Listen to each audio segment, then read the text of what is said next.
こんばんは、岡田敏夫ゼミですね。再放送の時間です。今週はですね、実録漫画特集ということで、実際にあったですね、物事、事件などを漫画化した作品を取り上げています。今日扱うのはですね、実録漫画というにはですね、ちょっとなんかフィクション混ざりすぎかなと思うんですけども、梶原一騎原作、角田二郎作画のですね、大ヒット漫画、昭和の大ヒット漫画ですね、空手バカ一代についてですね、語っています。これから見ていただく動画はですね、もともとはど根性ガエルの娘というですね、漫画を語る時の参考テキストとして語った部分なんですけども、僕はこの空手バカ一代のですね、漫画連載の第1話ですね、少年マガジンに連載された漫画の第1話をですね、もう漫画の語り出しとしては究極の第1話だと思ってるんですね。少年ジャンプのですね、セイントセイヤの第1話と、あと少年マガジンのですね、この空手バカ一代のですね、第1話は本当に連載漫画の 1話としては完全な構成だというふうに思ってるんですけども、今回はですね、その完全な構成の漫画ですね、39ページあるですね、第1話をですね、1ページずつ細かくですね、ちょっと解説していこうと思います。とはいえですね、昭和の漫画の話ですし、言い方は悪いですけど、空手バカ一代なのでですね、ポップコーンでもつまみながら、気軽に見ていただければと思います。本当にね、昔、BS 漫画ヤワをやってる時もですね、空手バカ一代をやりたいと僕はこう言ったんですけどもですね、夏目さんとかですね、石川淳さんにですね、なんで空手バカ一代やりたいんだという、梶原一騎だったら明日のジョーだろうっていうふうに言われて、いや、それ明日のジョーの方が漫画として名作なのは分かってますけど、空手バカ一代ってとてつもなく面白いんですよっていうふうに一生懸命反論したのをですね、ちょっと今思い出したりしています。この動画はですね、2017年11月19日にですね、ニコニコ動画のですね、ニコニコじゃないや、動画じゃない、ニコ生のですね、岡田敏夫ゼミで、放送されたものをですね、再編集して配信します。それではですね、ご覧ください。スタート。ど根性ガエルの娘をですね、語るための補助線として紹介したいと思います。その漫画のタイトルはですね、空手バカ一代というね、漫画ですね。これがですね、単体で読むというよりですね、もちろん単体で読んでも面白いんですけども、このど根性ガエルの娘を読む時の補助線というかですね、サブテキストとして読むと、めちゃくちゃ面白いんですよね。では、空手バカ一代僕は、その、100% の第1話っていうふうに、100点満点の第1話って言ったんですけども、どんな第1話かですね、第1話をちょっとパネルにしてみましたんで、連続して見てみましょう。これが、ちょっと光っちゃってる？どうすればいい？この角度で。はい。一番最初はですね、ここはステップ5まで、これが、マガジン連載時の第1ページなんですけど、事実を事実のまま完全に再現することはいかに面白おかしい架空の物語を生み出すよりもはるかに困難である。アーネスト・ヘミングウェイ。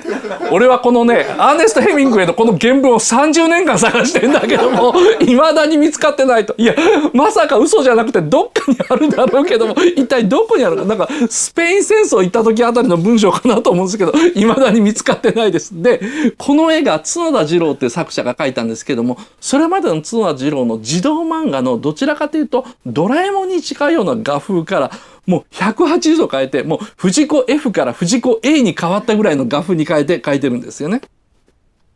で、次の見開きです。もう宣言します。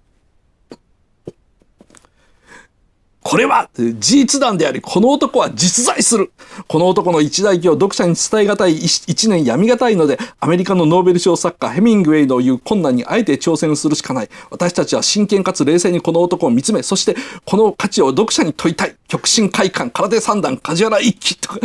そうだ、二郎っていうのがですね、ドーンと来て、この絵全体は、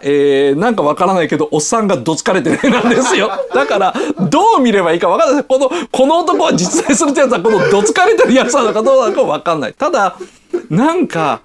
少年マガジンなんですよ。少年マガジンで、1971年の5月に連載開始したんですけども、つい何ヶ月か前に、梶原一騎はですね、巨人の星の最終回を連載終了したところなんですよ。で、次の梶原一騎は何だろうで、おまけに別のペンネームで書いた明日のジョーはですね、その力石が死んでちょっと後ぐらいのですね、いわゆる明日のジョーも頑張らなきゃいけない時期にこんな新連載開始して、で、それまでの少年マガジンの絵と全く違う絵の漫画を持ってきたんですね。いきなり実話であると。いわゆる巨人の星とか明日のジョーっていうのは、所詮架空のヒーローである。しかし諸君、ついに本当のことを語る時がやってきたというような形で、じゃあ何かっていうと、バーンですね。男の太い首には左右からピタリと鋭いジャックナイフがつけられていた。正面のテーブルの向こうには山中の拳銃がということで、1953年6月のある夜更け、ここはニューヨークの下町、スパニッシュハーレム街の一角、ある古びた地下室であった。これカメラ引いてくれたらわかるんですけどもですね、照明がですね、ろうそくが手前に2本あって、上に裸電球があるっていうやつでですね、すごい薄暗い雰囲気を出してるんですよね。一番最初、黒いページから3ページ連続で始まって、次に薄暗いところでマフィアに脅されている。これでようやっと男はっていうふうに言われたから主人公が出てくるというですね。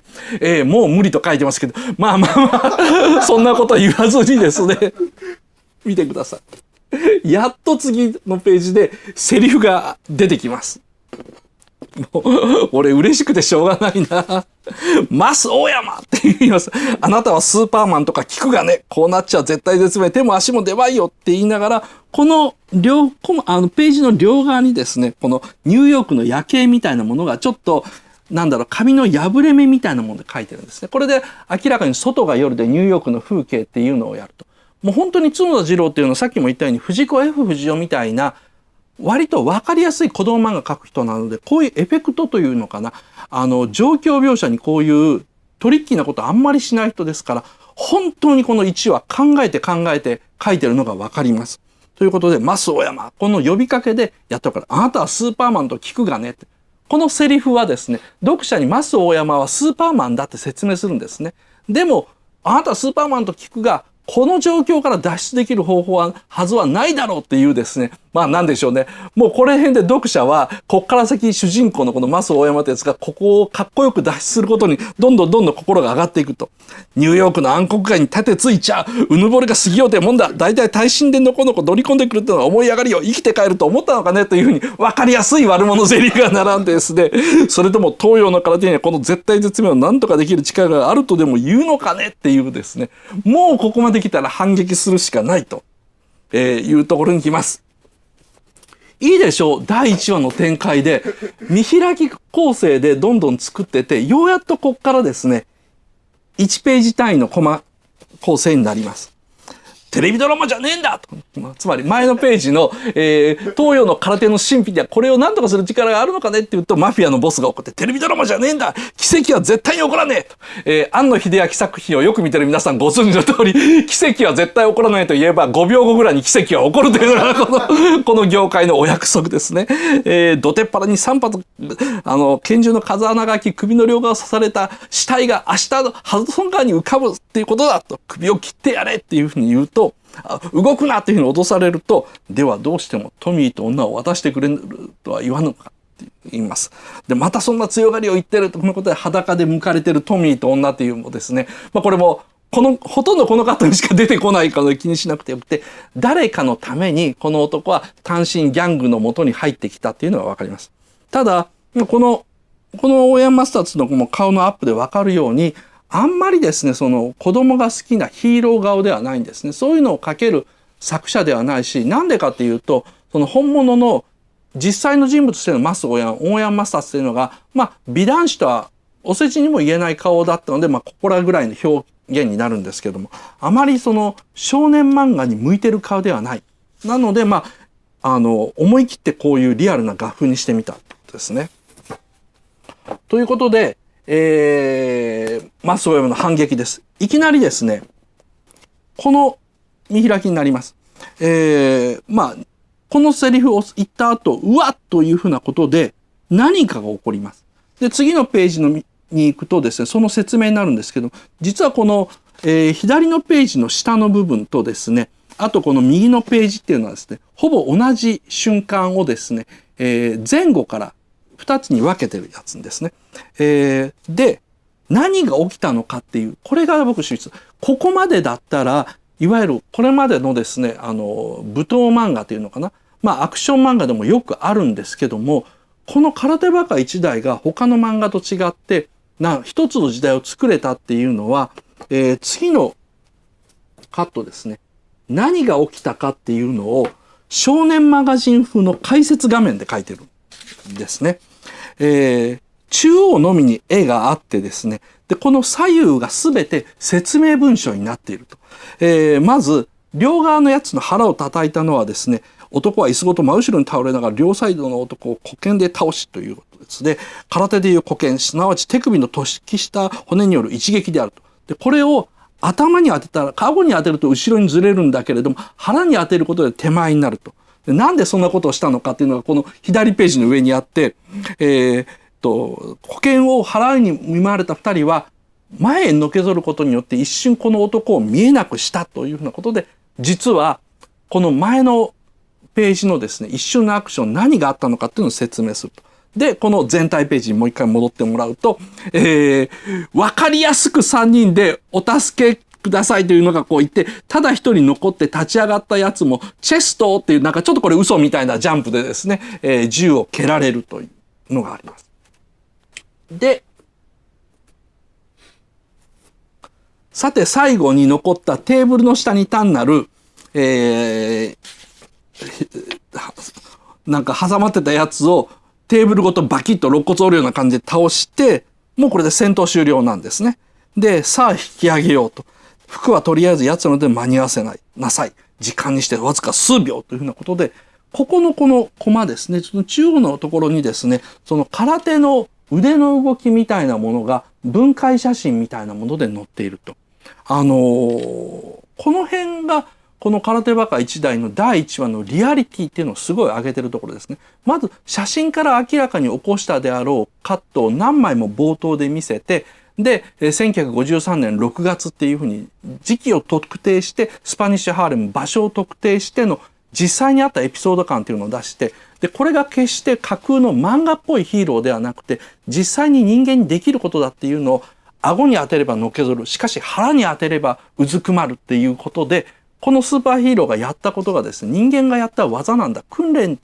によって成した技なんだっていうのをはっきり見せる。こういうのがこの写真のエフェクトです。ということで、もう一回ニューヨークの夜景を映したら、次がですね、夜景からいきなり、この黒い人物のシルエットからですね、バーンとなんか明るい太陽みたいなものが映って、で、この上のコマ、太陽は中天高くギラギラと輝いていた1954年7月21日、ここはシカゴの野天競技場コミスキーパークである。これシカゴのレッドソックスですね。シカゴのホワイトソックスだ。のですね、後に球場になったところなんですけども、そこでですね、何かがこれから起こると。やっぱうまいのはですね、この見せ方の、真っ暗なニューヨークの薄暗い部屋から急に野外競技場に行って太陽が中天高く輝いていたと。で、他に誰も見てないような部屋、密室の部屋から周りがもう本当にびっちりとアメリカ人に埋め尽くされたところに場所が映るというこの場面転換の鮮やかさですね。こういうふうにですね、その暗い夜のニューヨークの地下室からシカゴの真っ昼間の野外競技場にまでポンというふうにですね、画面を転換します。はい、お疲れ様でした。無料版はここまでです。後半はですね、体の中一台ですね、いよいよですね、牛との一騎打ちというかですね、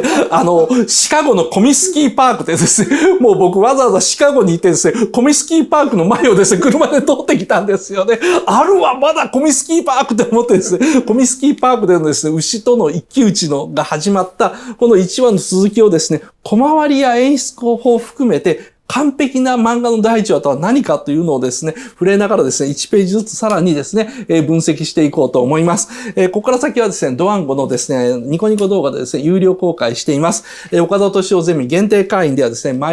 過去10回分ですね、約2ヶ月半分の動画がですね、入会から2ヶ月半分の動画がですね、いつでもご覧になれます。入会から遡って2ヶ月半ですね。はいはい。で、ですね、また岡田敏夫ゼミプレミアム会員はですね、月額2000円でですね、過去すべての、ニコ生のゼミの動画、あと岡田敏夫のですね、